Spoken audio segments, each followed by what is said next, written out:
Okay, so I'd like to start out this talk with the assertion that I am not a Hannah Arendt person. I am surrounded by Hannah Arendt scholars, but creating this presentation allowed me the opportunity to start getting into Arendt, and I'm so happy for the opportunity. So thank you, you guys.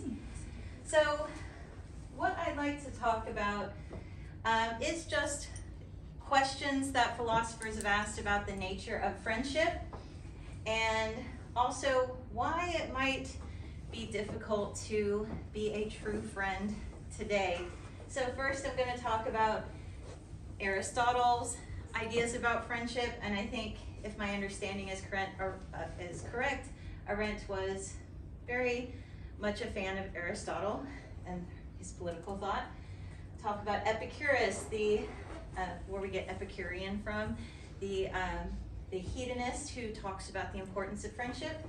Then I'll talk about the essayist, Michel de Montaigne, about the ineffable of true friendship. And then a little bit about Arendt. I mean, that's kind of what we're here for. And then asking questions about, well, what are we supposed to do with this in our delightful, consumerist, late capitalist society? Hooray. All right, so we'll start out with the philosopher. I'll move over here. Really personal. All right, so for Aristotle, he said, friendship is necessary for happiness. And this really does make sense in the political world he was living in. Where we get our word idiot from is the Greek idiotes, which means someone who doesn't understand the value of living with other people. Not that we use it that way today, but that was the Greek idea of someone who doesn't take advantage of living with others and appreciating the value of relationships with others. So Aristotle would say, yeah, there's a reason why we look at people who don't want to participate in society and go, really? I mean, we couldn't do this if we were like, society sucks, we're out of here. This is the good of society. And for Aristotle too, he was very interested in asking the question, what does a good life look like? Now, granted, women were kind of excluded from this, but yeah, welcome to the history of philosophy and religion and the world.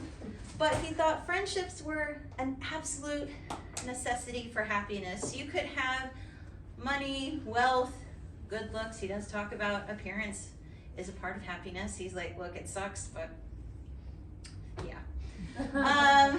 But if you didn't have friends, you really wouldn't truly be happy with all of the other goods life could have to offer. So not that, oh, I have friends, that's all I need. You need more stuff to be happy, but you have to at least have good, true friendships. So what does that mean? Well, for Aristotle, he was the champion of classifying things. So he classified friendships as well into 3 types. And of course, there's one kind of type we should all aim for. The first, friendships of pleasure. So he said, yeah, we got one kind of human interaction that's probably pretty darn popular, is your friendships of pleasure, which is your drinking buddies. And he also recognized there are fuck buddies. There are definitely friendships of pleasure, hopefully. Otherwise, don't do that. So these are kinds of pleasure. So if you have a group of friends who you get together to play a sport, or you get together to go drink wine, you get together to, I don't know, go get massages. I want to join your friend group. These are friendships of pleasure. Now, we have a second group, friendships of utility, and I think a lot of us have engaged in this. I probably have as well, and that's okay. These are friendships where you're going to get something out of that relationship. So if you've been to like a college networking event or something like that, or a business networking event where you're like, hey, I really like talking to you, but is your company hiring? Or if you have friends who can kind of, I had a friend who was a bartender for a long time. You always make friends with the bartender so you can get the deal. you have this kind of utility you get out of the other person. Not that you necessarily see them as just that utility, and you might enjoy their company and get, pleasure out of them too. But that's kind of the basis of your friendship, is what you can get out of it. This kind of happens with coworkers as well, which I have a really good friend who's a coworker, so I'm terrified if she quits, we won't be friends. Because Aristotle's right, if you remove that kind of work networking relationship, the friendship might not last. And I'm sure we've been that. We've been best friends with people at work, and they help us out at work, we help them at work, and we think everything's cool, and then we change jobs and bummer. So these are friendships of utility. Now, Aristotle thought what we should aim for is friendships of the good. So the friendships of the good typically have the pleasure, like you can go drinking with them, play sports, whatever. They're often good for networking, social things, utility. They might help you. Oh shit, I forgot my wallet here, I'll cover it. There's still utility to your friends, but friendships of the good are something special. They're long-lasting friendships that even if you took away the pleasure and utility, you would still be friends. For example, you might have some drinking buddies, but say that you say, hey, I think I drink too much, I don't want to drink anymore. And if you're like, that's cool, I wasn't your friend just because I like drinking with you, you're just cool, we get along. Okay, cool. I'll drink soda, you drink wine, it'll be cool. Or, so there are certain kind of values we have in the other person that really aren't about pleasure or utility, but something else. Now, Aristotle called this, we have a shared virtue. We have shared kind of ideas of what the good life looks like. So friendships where you're like, hey, I think I want to go, I don't know, it's Thanksgiving and I want to go, feed hungry people on Thanksgiving. Some friends might be like, lame, I want to go get wasted. I don't know, that's really not going to benefit me. But a friendship of the good might be like, hey, as long as we're doing something together, and that sounds like a virtuous thing to do, I'm down. I had this idea, my friend loves mowing her yard, and I was like, I wonder if I should mow her yard with her sometime. I think we got a friendship of the good, because that actually sounds pretty terrible. So Aristotle just says these are the kind of friendships we should aim for. Granted, not all friends will be that, and that's okay. But to live a truly good life, we at least have to have one friend who is this. A friend who he would call a second self. So once we hit this friendship of the good, it's that friendship that helps us know who we are in more detail. So kind of a mirror of our soul.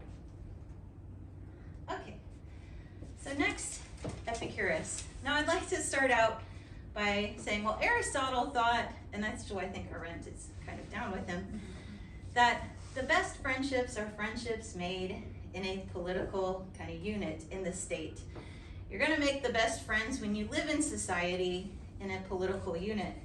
Epicurus thinks, nah, the state is interfering with your friendship, which is a case I might want to make later.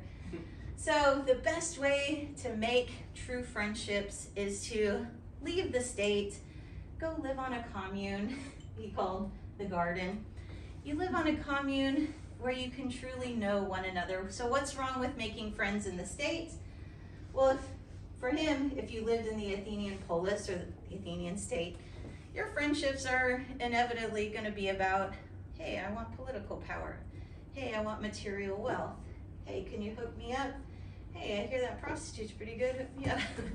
So he's like, eventually, if you live in this kind of proto-market society, your friendships are bound to be kind of utility and pleasure-based. So if you leave that and go live on an Epicurean commune, you can forget material pleasures, you can forget political power, you can just sit around doing philosophy and art all day and talking about the good. Sign me up. So Epicurus is the founding thinker of what's called hedonism. And it's not as sexy as it sounds. Philosophers will take all the fun out of everything. So hedonism is about, it does argue that pleasure or happiness is the one intrinsic good. But for Epicurus, that happiness is just not being in a lot of pain. So he's not like, seek happiness, go to orgies and eat a lot of chocolate. He's more like, you need to kind of try not to suffer. Because if you go to an orgy, it might not have good after effects. You mean, oh, I'm pregnant, whose is it? Or, what is that growing down there? Oh no. Or maybe it wasn't that fun. It's awkward afterwards when you go to the office. So Epicurus is like, if there's going to be a lot of pain alongside that pleasure, don't do that. What you should do is just kind of drink water, not wine, have a little bit of cheese every now and then and some artichoke hearts, and just talk philosophy and garden. Everyone's ecstatic. So every time you hear Epicurean, it's kind of an oxymoron, because everything Epicurean stands for now is the opposite of Epicurus. Bad PR. So this is ultimately is egoism. So it's all about my feeling less pain, what makes me happy. So there's a bit of a weird paradox in a lot of philosophy of friendship, because if friendship is about living the good life for yourself and being happy, well, what does that mean about friendship? Because that's about you and another person. So how is it about my happiness to be friends with other persons who it should be about their happiness? This is from Erich Fromm, the psychoanalyst. He called this an egoism for two, where if I'm happy, that means if I'm true friends with someone else, they're happy too, because my happiness is linked to their happiness. So I can't be a selfish dick to people, because that will make them unhappy. Then I won't have any friends, then I won't be very happy. So maybe I should be a good person so I can have good friends, and then I'll be happy, and then they'll be happy. So it's this weird kind of struggle between an egoistic view that argues that other people are more important. It's weird. But this is kind of the founding paradox of philosophy of friendship is good for you, but it has to be better for the other person. That's how it works. And Epicurus too, I want to give a shout out to him, because he's truly egalitarian about who can be true friends. So Aristotle's like, yeah, it's really just men who can be political units, slaves and women, go fuck yourself, we don't care. So Epicureanism said anyone has true friendship open to them.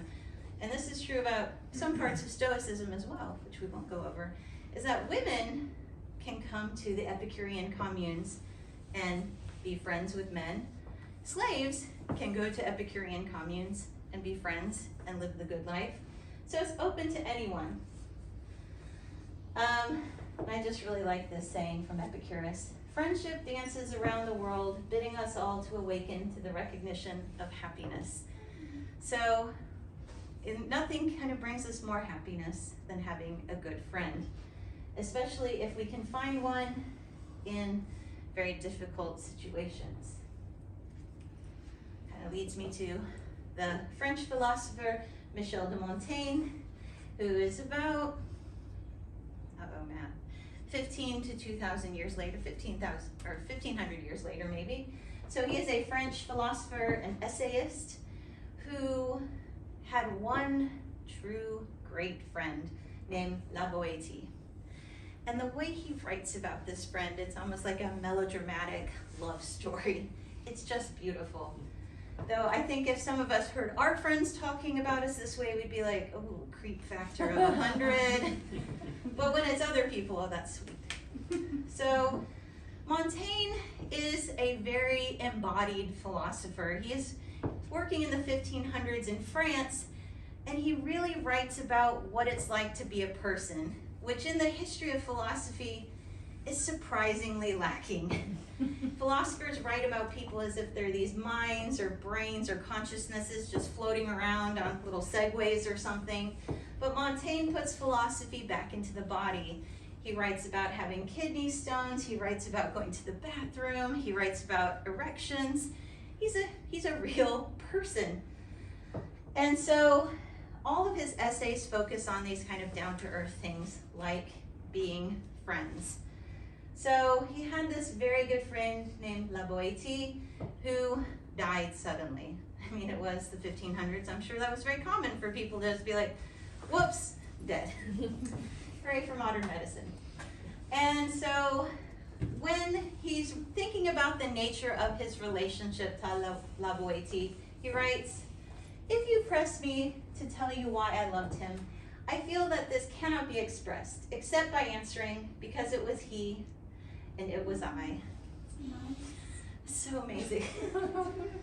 And so he also, upon reflecting on his relationship with La Boétie, "Our friendship has no other model than itself and can be compared only with itself." So he reflects on the nature of friendship and kind of realizes that every friendship is unique. That there's no, like Aristotle and Epicurus, they have these ways of categorizing friendships should do this and that's how they function. But for him, it was like, it's ineffable. And if you're familiar with the show Good Omens, I think that is like the ineffable friendship between an agent of heaven, an agent of hell, and everyone thinks they're romantically in love, but they're maybe just really good friends. This is what's going on here. And it's ineffable. He's like, I don't know why. We just connected, and if anyone tries to say, oh, well, you connected because of XYZ qualities, I'd say, no, it wasn't just that. I think sometimes of like the Tinder matching stuff where it's like, well, I need someone who's this, and I need someone who's that, and I need someone who also is this. That's not really necessarily what attracts you to people. You might want to think that, but then stuff just happens and you're like, that is not what I wanted at all, but okay, here we are. So friendship might have that ineffable quality about it as well. So friendship kind of defies this attempt to categorize and commodify. If friends have to be in this group, have to have these qualities, you can't really break a friendship into part. It kind of exists as this whole ineffable thing. The one thing I do think he's wrong about, he does say, you can only have one true friend, and not everybody gets one true friend. It only comes along every couple of decades. Like, oh, calm down, buddy. So he did think women also, we were too weak-willed to have real friendships. He's never heard of girl squads or anything, so. But he thought, only every now and then would somebody be graced with a true, meaningful friendship. I think he was a little dramatic there. All right, now let's get to kind of the woman of the next couple of months, Hannah Arendt. Now, I say these things as someone who's not an Arendt scholar, so the Arendt people in the room can jump in later about this. Now, Arendt had some really amazing, meaningful friendships, which I just recently learned about. She was best friends with the American author Mary McCarthy, and she was actually really good friend. I say this surprisingly, really good friends with her husband Heinrich Blücher. Don't speak German. Now, for Arendt, friendship was a very important part of, she says political life, we might interpret that as social life, but social political life. And she said what friendship does that's so important is it allows us to escape thoughtlessness. Much like Aristotle thought a good friend is like another self or two souls in one person, Hannah Arendt thought thinking was kind of like we have like a little inner dialogue happening in our head. And having a true friend was like taking that inner dialogue and saying, oh, there's the internal kind of self-friendship you can have, and then there's the external friendship you have with other people who you're like, am I being a bitch? Yeah, you're being a bitch. Oh, really? Oh, that's not a good behavior? Okay. Ideal conversation you should be having. So she shares this idea that what a friend should be is someone who helps you think. Because a lot of times we go shopping, go to work, we drive, we don't really have enough kind of reflective thought. Not that you have to be thinking about like, philosophy all the time, but just kind of common sense, even thinking and reflecting. We don't always do it enough. And what a friend does is kind of helps us think. Friends be like, oh, do you think I should do this? Oh, let's talk about it. So it's a way of taking your thinking life outside into the world. And Hannah Arendt, as I've come to know, wants a lot of stuff to be happening in the social political realm, not just you sitting there going, what if, would that lead to a revolution? Would that really change anything? I'll just think for 20 more years. She wanted us to go out in the world with other people and think together and act together. And the place where that starts is friendship. Now, she had some concerns, and this is where I really kind of got into Hannah Arendt. She's very concerned. If you were here last time, we heard about her life. You know, she escapes Nazi Germany, then she escapes from France, and then she comes to the United States. And she's very shocked by the United States. And she's shocked because we have a politically radical system, but we have very conservative behaviors, which were giving rise to consumer culture in her time. She's like, what is going on here? You Americans have all this access to political life, and you're just like, I'm gonna go shopping. I'm gonna be like my neighbors. She said, what's going on? So she called this kind of behavior, and it has different ways of manifesting itself, but I'm just more familiar with the American. So this mass society consumer culture, which leads to the mass phenomenon of loneliness. So she saw in American society this kind of the rush to the suburbs, this kind of just rush to just the shopping malls where everyone was becoming kind of this little individual unit. And a lot of people hate liberalism because it turns people into these little political units where there's not this sense of community and political togetherness. She says, uh-oh, that sounds like the red flag for loneliness, which leads to totalitarian government. So she was like, wait a minute, what is happening in America? It looks like all these kind of foundational problems towards totalitarian thinking are happening in American culture because of our consumerist culture and our mass society, where we long to be like each other, but yet isolate from one another. And I think of my students in my ethics class who, they don't want to help people because they don't want to be a sucker. Like, well, what if you did something nice for someone? Well, I don't want to be taken advantage of. So this kind of developing of fear, which leads to loneliness.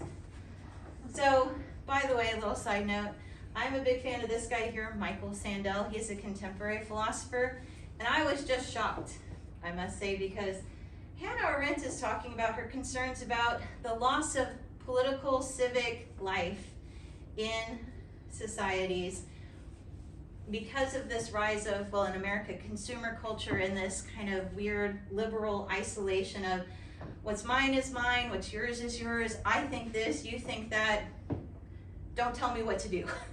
So this is leading to loneliness, which does lead to things like the January 6th rebellion, QAnon, which he calls negative solidarity. And then there's Michael Sandel, who's like, oh, the problems of free market society is that too much is for sale, and it's making us feel less human. If you can sell, I don't know, an apology, there is apology services where you can buy an apology. But that's not the kind of thing you can buy. But we have a market for it, so sell away, which is kind of dehumanizing more and more. So I thought, we've got a contemporary philosopher who's kind of coming at her same questions about the liberal isolation in a free market culture that we might be suffering from. All right, here's where I make some sweeping claims. Open for discussion. Now, I say sweeping, but they come from a lot of reading and thinking, some over the past couple of weeks, but some over the past couple of years. So, is the institution of friendship in danger? Now, Hannah Arendt thought friendship is where the problem of loneliness gets solved. If we can have genuine friendships, if we can have thought outside of ourselves to avoid that thoughtlessness that leads to loneliness and anger and totalitarian governments, we're good. But maybe we're kind of screwed. I was like, oh, maybe she's too optimistic. So I thought about issues we might have in a free market society or a free market culture or ethic. So our problem might be we can only see personal relationships as transactional. Not that I'm saying we all do this, but it could be our default setting for our society. And again, I can't help but think of the online dating platform where it's like, oh, you're not 5'6"? Get out of here. Or it's like, you can't give me X amount of money, you can't give me this kind of sex, you can't give me what I want. Or like reality TV culture. So there's this economic reasoning that puts the ethical, moral, political reasoning in the back seat, which leads to our, what's the bigger, better deal? Which you cannot have true friendships if you're like, oh, I'm really your friend. Oh, they have a better car? I mean, I'm sure some of us had this in high school. I got dumped by a boy because he found someone with a better car. I was like, I had a Dodge Neon. It got me places. That's good enough. But he found someone with a better car. I said, okay, good for you. So this kind of economic reasoning might treat friendship as the bigger, better deal. What friends can take us on more interesting adventures on, oh, you have a better book collection, I don't know, nerds. So also the fact that our market society tells us that work takes over everything. And I think COVID, for all the bad parts of it, has really helped us reflect on this, where we're like, we're not gonna take it, maybe, I need a paycheck. But we're also very upset where it's like, we don't need to work 80 hours a week and do pointless work, but that is our default setting is we go to work, we spend a lot of time at work, and this kind of impedes our ability to have true friendships, because true friendships can't happen 5 minutes a week. Heck, Epicurus, a bit much, but he's like, I need to have this commune so all my friends can live with me. Though everyone had their own like private quarters in the garden, but people would live with you so you could have that thought outside of yourself. You could have that, hey, I've been thinking about this, what do you think? Oh, I disagree, let's fight about it in a nice, friendly way. But with our kind of economic system, that just doesn't happen. Also, the organization of suburban life as rather isolationist, though more people are coming back into cities and are very dissatisfied with the suburban model.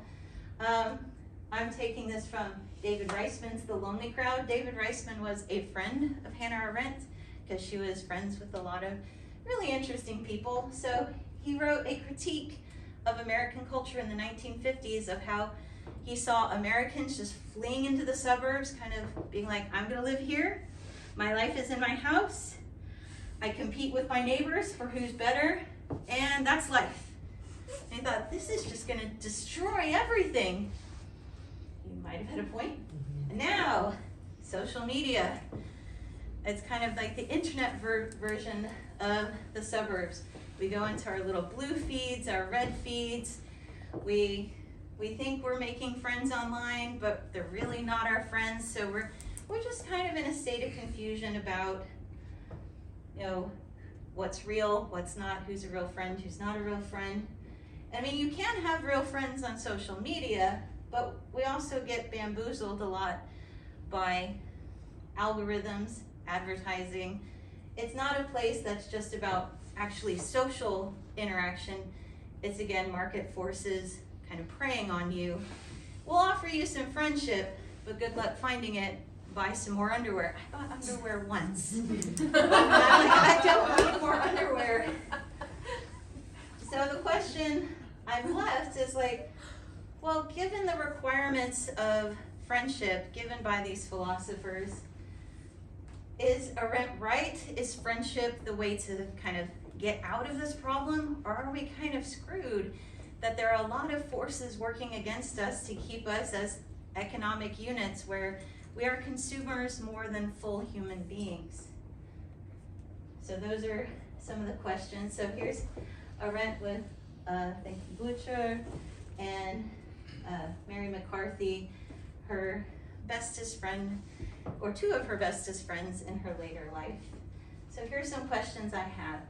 Is our socioeconomic system leading us to or reinforcing what she would call organized loneliness, in which political forces can prey upon you and say, feeling isolated, alone, unhappy, well, why don't you storm the Capitol on January 6th? Why don't you get online and bitch about vaccines? I mean, tribal thinking has a lot of power. It really trumps epistemic reasoning pretty much every time. Has the social solidarity we mainly find in the United States, is it a negative solidarity? And you kind of see this in media where it seems like, well, we have this idea of frenemy. I rack my brain over this idea of frenemy. They're my friend, but I hate them. What is this kind of some kind of negative solidarity where we just get together and hate on things? That's just like Aristotle would say, that's not a friendship. I don't even know what that is. I don't know what he would say about that. So given the philosopher's idea of true friendships, are they possible? Are we stuck? Are we only stuck with friendships of pleasure and utility? If our main value as a society is economic? And do we ever really see ourselves become better people through our friends? Or is that kind of becoming a lost art? Sorry, it's kind of a downer, but something to think about. Maybe in your own friendships. Heavens knows during COVID, I had a lot of thinking to do about friendships, and thus I dove into philosophy about it. So I'm sure you guys have similar issues that you have. You might not want to share, but you have. Right, so thank you. Thank you.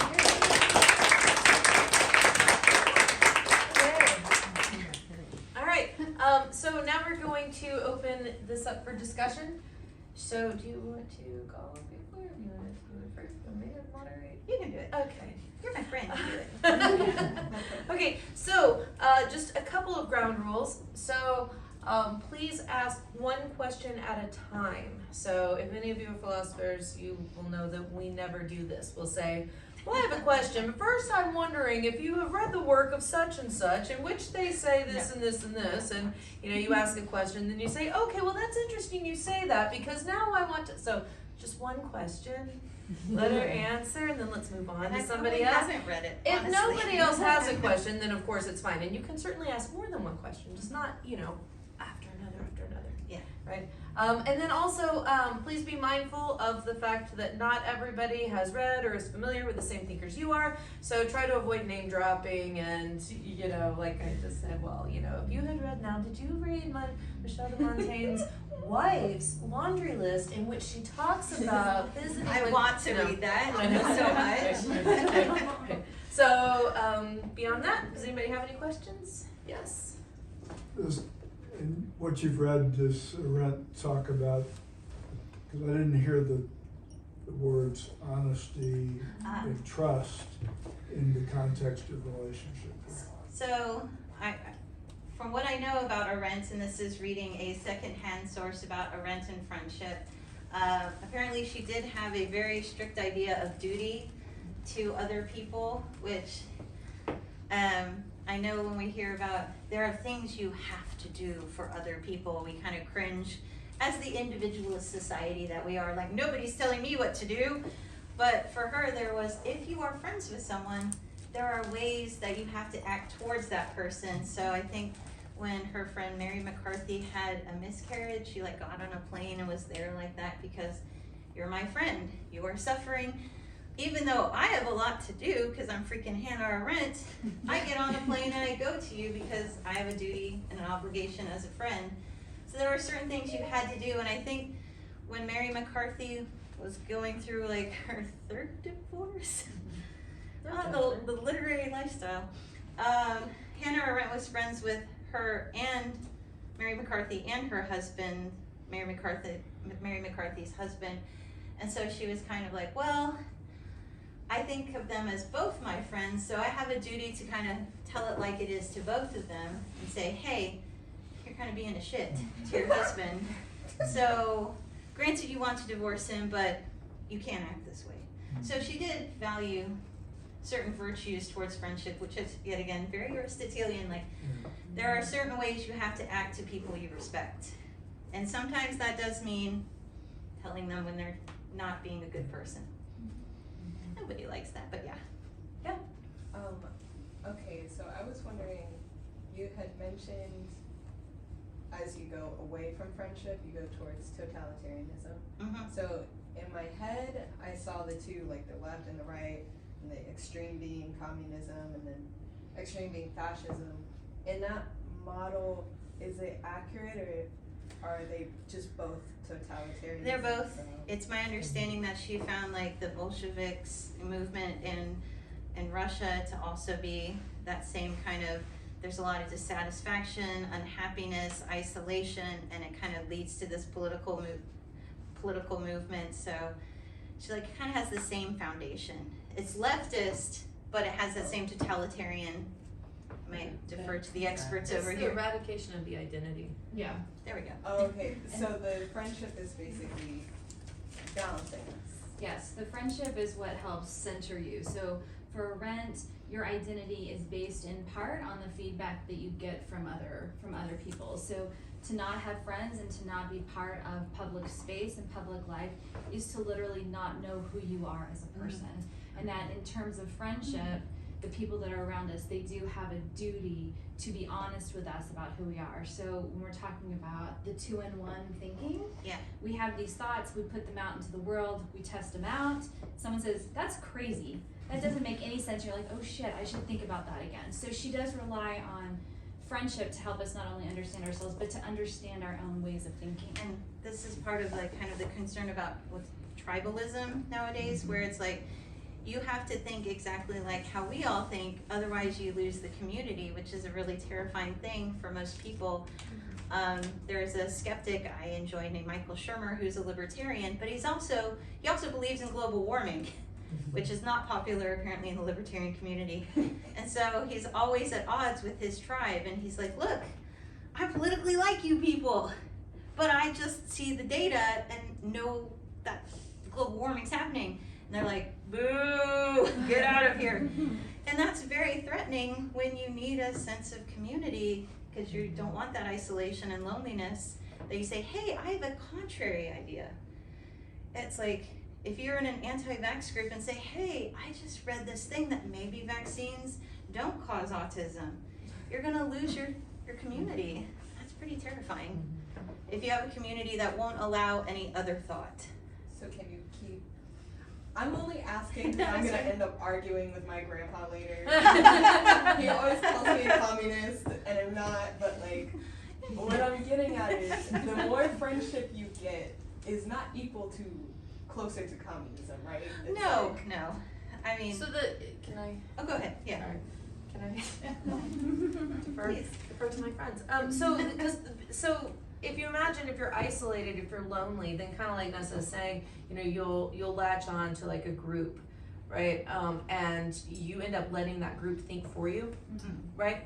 And so it doesn't matter which side of the spectrum that you're on, right? And so that's why, like, so the Bolsheviks, you know, didn't tolerate anything outside of that group mentality, right? And you know what she argues about totalitarianism is that one of its main goals is to get rid of the sense of the individual, to where all you are is an extension of the group, right? And so the goals are no longer yours, they're the group goals. You know, the thoughts and the ideas and the dreams are no longer yours, they're the group's, right? And so you're functioning as part of this organism, and that's the problem. And true friendship, being a self outside of yourself or a second self, is like a self-strengthener, and that you do share things in common, but you're allowed to think together. So it's a defense against totalitarianism in its many forms. So if you think about what she was saying about capitalism, like free market, that it's the same sort of idea. Like if you are engaged in, or if you're lonely or you're isolated, there are two different. If you're isolated, then you will want to buy the stuff that other people have. Yeah. Right? And so in the same way, if you're isolated, you're going to want to believe the stuff that other people believe. So both the sort of the corruption of the political world and the movement toward decadent capitalism is all rooted in this loss of individual self, which in part comes from the lack of friendship and the lack of dialogue you have with people in your political sphere. Which is kind of, it's funny, sad, but Epicurus talked about how, you know, they didn't say market forces, but often we seek out easy replacements for the things we need for happiness. So not that there was like advertising like today, but you're like, I'm lonely, so I'm gonna go shopping. I'm gonna go to the market and get something shiny as a way of feeling better. So he was even aware before, like we had a market society like we have today, that people were like, oh, he saw himself as like a doctor. He's like, okay, people are sick with unhappiness and we keep trying to cure ourselves by more poisons. And so the market, I'm gonna go buy stuff at the market was just a bad cure. It's like, oh, I feel kind of good now. Oh, look at that credit card bill, or whatever they had back then. It's like, oh, I'm not happy, now I'm just in more debt. What I want to point out though is that she wasn't a moralist. So she wasn't like, you have to do these things. This is the right thing and the wrong thing. She was not like that. And she, so she lived in Berlin in the 30s, and she had a lot of really fun friends that, like, I wanted to live in Berlin in the 30s, basically, because it would have been a really good time. As long as you left around 33. Yes. Yeah, okay, there you Yes. The interwar years I is just what you're saying. it was like a lot of fun. There's a lot of fun. I mean, it was fun for some people, I suppose, but I'm just, not you know others. what I'm saying. Yeah. So, I just wanted to clarify. Thank you. I appreciate that, friend. So she wasn't a moralist. So she had, so she was actually friends with Paul Tillich, if anyone knows the theologian Paul Tillich. And Paul Tillich had like affairs on his wife, and she Arendt was friends with one of his lovers, and would let his lover stay with her while he was like vacationing with his wife, and he would let them. She would be like, yeah, you should go hang out with them. So she was not a moralist in any way, shape, or form.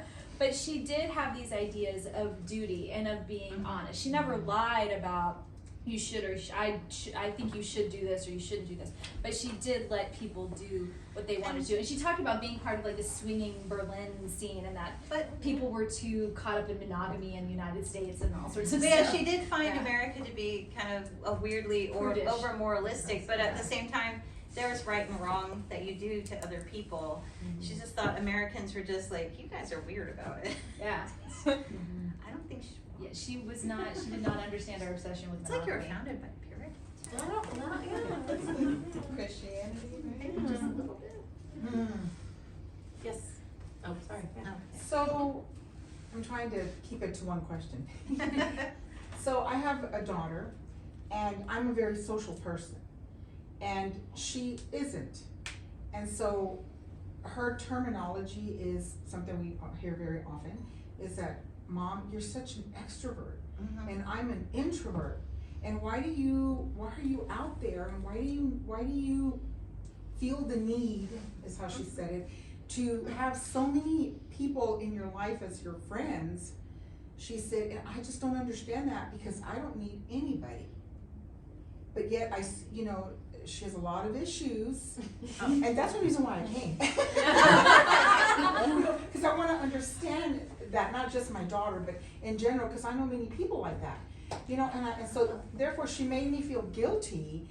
Yeah, made me feel guilty that I'm such a social bug, and why. So where does all this fall into introvert and extrovert? I mean, I thought about that too, because I also am an introvert, though my extra introverted roommate is like, are you kidding, you're an extrovert? I'm like, no, you're just like living in a cave, and anything else is like extrovert to you. If he sees this, hi. But what Aristotle said, kind of, your friends are like an extra self, but you also can be friends with yourself. So there's loneliness, which is a problem, but then there's solitude, which there's nothing wrong with a life of solitude. Now, I think Arendt would say it's lacking in kind of the political. You kind of need other people to really think through the hard things together. But Aristotle understood like the highest life is kind of the reflective life, and you need a little bit of solitude. And even Epicurus, who's all about live with your friends, you still also need to have time for yourself, though he would say don't take too much time because you could get lost there. So, but not everyone necessarily needs as much friend interaction as others, and that's okay. But I think all the philosophers would say, well, if you think you don't need any friends, they might say, are you sure? Are you truly friends with yourself enough to not need another one? Go take that one home, I don't know. Although I would argue that sometimes there are friends that a lot of people don't recognize as a friendship. So she Okay. might say you're her friend, right? I'm sorry? Your daughter might say you are her friend, right?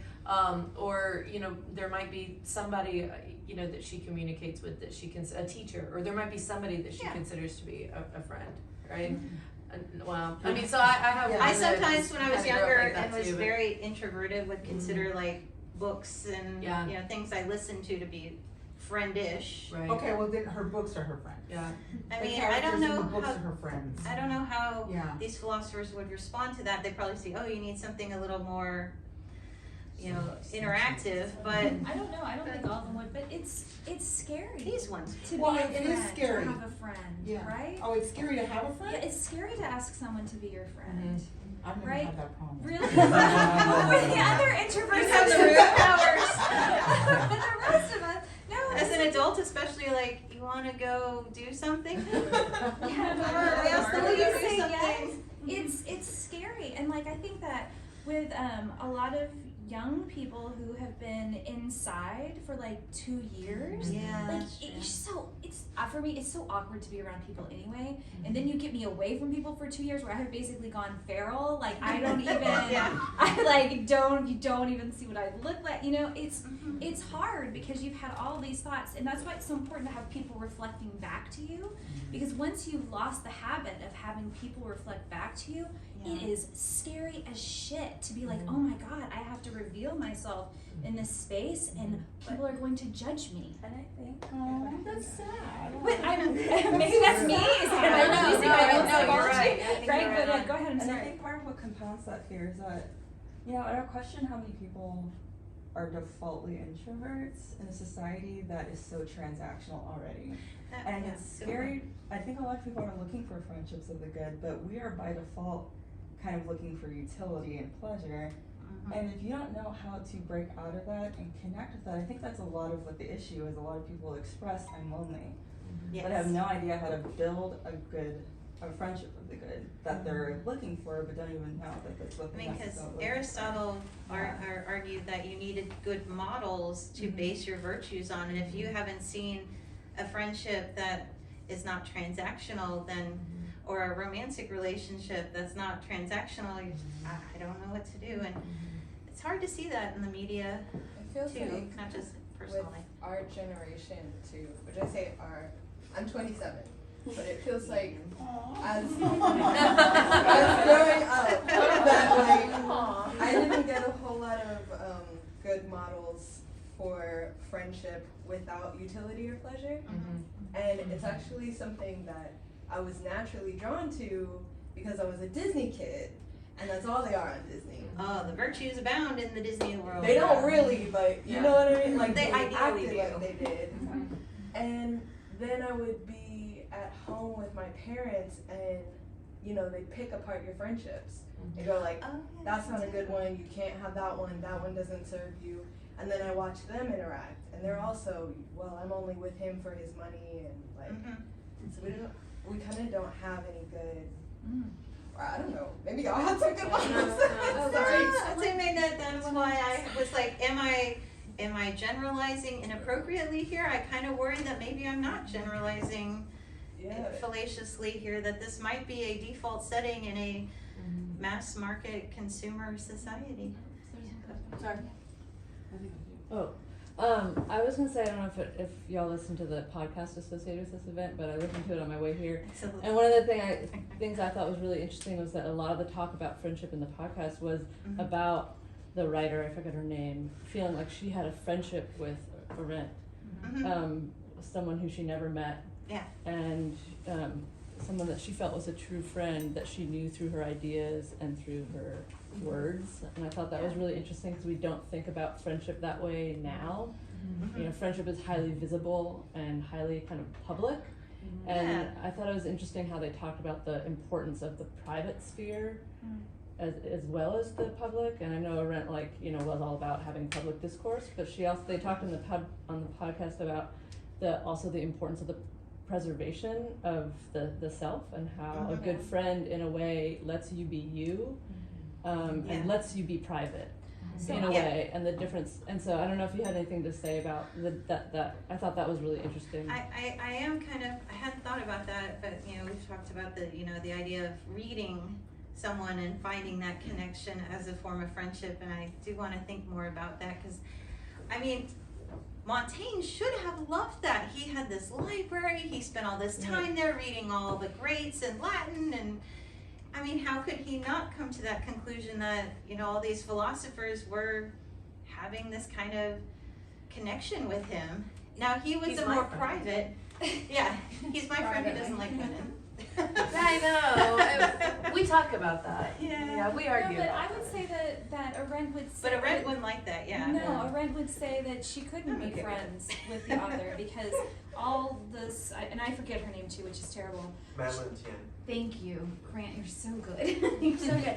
That they can't be friends because there's no reciprocity between them. Like, you can listen to her, you can read Arendt, and you can try to untangle stuff, but there has to be some sort of discourse back and forth. So I actually object. I object to that. I think I think Aristotle would want to, but in a sense, if you see another self in literature or philosophy or wherever, there might be some grounds for having maybe not you might have to have a fourth category of friendship that you hadn't talk about considered. Rahel Varnhagen, aren't you? Oh no! I just like to say her name, Rahel Varnhagen. Yes. Because I feel like that's one of the things we've talked about. That Arendt says, you know, because Arendt wrote a biography on this 18th century intellectual woman, Rahel Varnhagen, who she made all these sort of intellectual salons in the 1700s or something. And so Arendt wrote a biography on her. And I mean, if I'm not mistaken, that Arendt considered her like sort of a quasi sort of friend. But I'm, you know, like, how do you categorize it, or how does Arendt put that in a box? She doesn't like to categorize things. So. No, I do. I mean, I disagree with Arendt on things all the time. Yeah. I disagree with Arendt on Just thinks alongside her. So, like a good friend. Like a good But or is friend, Arendt contradicting herself and her own conception of what? over here and then Yes. Yes. So I'd just like to present possibly a different dichotomy. Especially, I would have let it go but you mentioned Sandel, and I'm a fan of Sandel. But I feel like you're putting, you're looking past a huge elephant in the room by comparing Aristotle, Arendt, and Montaigne, who would have had a pre-filtered society in front of them. Yeah. So yeah, they didn't have to use transactions because they were in a class society where most of the people they had to deal with in creating these friendships would have been pre-filtered. Not only with economics, but in other advantages like education and why they were talking to each other. We don't have that. And especially in modern Western, especially the United States, it's like we don't do that at all. So I don't think it's any wonder that transactions have come to be an unfortunate part of it, but to act like it's because of the market, it's like, I feel like that's incredibly misleading because So what do you mean by when you say we don't have that at all? Can you explain that a little? What do you mean by I'm that? saying if we don't have an aristocracy of birth, now we're starting to get to, and that's what Sandel brings up, is that even when he talks about meritocracy, he's talking about and suggests a lot of great ideas about how to reorient the market to, because it has to, we're in this position now where we have to find ways of how it works economically and authentically and genuinely, but how we also need to put inputs into the system so that we are prioritizing the right outcome. Yeah. But I think he doesn't want to get rid of the I think he doesn't even want to get rid of the idea of meritocracy even, but he doesn't want to make it mean what it means. Yeah. But I think it's really a valuable point of view because you have to, if you say that it's like, yeah, we're transactional and kind of, like vapid people now, it's like, yeah, but you're missing everything that we've changed. Yeah. I feel like it's just a little unfair. Oh, I was But- throwing it out there for discussion too. What about, so if I'm thinking about your daughter, right? And I'm thinking about, like, I have a hard time making friends. And sometimes it feels nice to be useful, right? So we're talking about, if we're being a critique of But transactional. Sandel gets exactly at that. Right, so it's just like, okay, I don't know what I bring to this, but I know that I'm good at this, and this person needs my help, Oh, and yeah. so this is the way that I can be friends with them, or I can at least approach friendship with them. So transactional doesn't, to my mind, have to be negative. Yeah, it doesn't have to it can be part of it, but it True. can be a way for me to say, like, hey, you're better at playing the piano than I am. But Like, even to whatever. answer your question, the paradigms that have divided us into like constantly change. Let's say that divide us into classes, into groups, into religious groups, into race groups, into gender groups, into whatever, are constantly changing and are constantly changing faster than they ever have throughout our entire civilization. See, I would push back against that, but we can talk about that. But I'm not even attaching like a moral view to it or any value to it. I'm just saying that these things that have, that at least for her examples, that we're unchanging, the people that they were dealing with and talking about friendship, we are talking about a much larger pool in which people were having to provide distinctions that are those distinctions in which the populace at large can rely on are constantly changing. Right, I don't think they are constantly changing. That's The way what I'm to- arguing about. I think they're constantly changing with how you are actually getting to that goal, because the metrics we use for people in order to get to those So I would say they distinctions- change, but I don't think that they change as rapidly as you're suggesting. But again, I mean, I don't know. I mean, I think you. Well, so just technically, we're out of time. We don't have to stop talking. We can talk forever, but we're just like officially. We have a lot to say. And I want to tell everyone that we have a blog called Being Friends with Hannah. And so we do letter drops where we have letter exchanges between Arendt and her famous friends. And we have a person who is an Arendt scholar who does an introduction to the letters, and we have the letters online. And then we're asking people to read them and then put comments on the blog. So we have one between Arendt and Mary McCarthy. That one went up last month. And then the one that I dropped today has to do with Arendt and James Baldwin. And that is a very, very controversial letter exchange about an article that he wrote in the New Yorker, because we all love Hannah Arendt, but she was not perfect. Right, yeah. So I would encourage y'all to go to Being Friends with Hannah and put comments and share the links, because part of our project, Julia is my co-curator, is to create a social sculpture around this project so we get as many people involved in the conversation as possible. Bless her soul. She did not get that. Yeah. No, go ahead, sorry. Yeah, there's just one thing I wanted to kind of piggyback off of what you were saying, is, oh God, let me think here, is that I unless I'm missing it, the most important thing I think, okay, is that I myself have to be my own friend, Yes. and I have to be my best friend.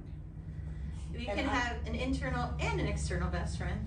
But I think that if I'm not a good friend to myself, then how can I be a friend to anybody else? And how can I look for a friend? I have to first define my, what is a friendship to me? How do I feel about myself? How do I treat myself? All of that before I can even put myself out there. I mean, Aristotle said there are some bad people trying to be bad friends, and it's rough out there. Could I? But yeah. I'm sorry. A moment. Oh, sorry. No, go ahead. Oh, I'm sorry. Okay, so a moment ago, I got flustered because I was shy. I had meant to say that what we actually don't have a good example of, it wasn't friendships, it was self-love. There we go. And that was lost in that, and specifically because I mentioned my age, my mom is in her 50s, and I feel like her generation is right at that place where the generation that raised her was part of, leaving propaganda behind and doing that whole, escaping to the suburbs. And then her generation was very like competitive with materialism and this whole like market economy boom. And so there's no self-love, like not with her, not with my stepdad, not with any of their peers. Not that anybody in this room doesn't have it, but I think that's the missing piece. There's would you say it's a faulty attempt at self-love? No, I would say it's actually a self-loathing based on competition. It's like, I'm never good enough unless Oh, she's so I'm right. doing all of that. That happened to my mother. Yeah, Right, that's not me. One more Mary in the back. Yeah. One more question and then Mary, Good right? point. Oh, yeah, no, I was just gonna say, I mean, I think it's right what you're saying, that if you would be the best able to be an awesome friend to somebody if you have the best relationship with yourself. Yeah. But I don't know that you have to before you become friends, cause I think sometimes you become friends and that helps you And find think that, about- because the yeah. friendship helps you grow that for yourself, right? Because Yeah. if the friend is a good enough person or influence or whatever, they will help you see the It's good in like you. And when you're blah, really blah, blah, young blah. and learning how So to it's be like, friends, it's you're just kind a of like, back hey, and, how I does feel this like it's work? more of a back and forth, maybe. Yeah. I mean, it could go sour too. It could lead you in a worse place. And Well, it's like, but it might help you find that. But it also depends on how do you wanna spend your energy. Yeah. Sure. Shopping. No, I want quality, I want quality friendships. But I want that person to be healthy in themselves, that's about a pretty themselves. high Before I can, you know, Yeah. That's So me. not just romantic relationships, you need therapy. For friendships, also therapy. Absolutely, yeah. So another thinking outside of yourself to help you think outside of yourself with other people. Exhausting. Yeah. It's so fun. Okay, well, thank you, everybody. Thank you.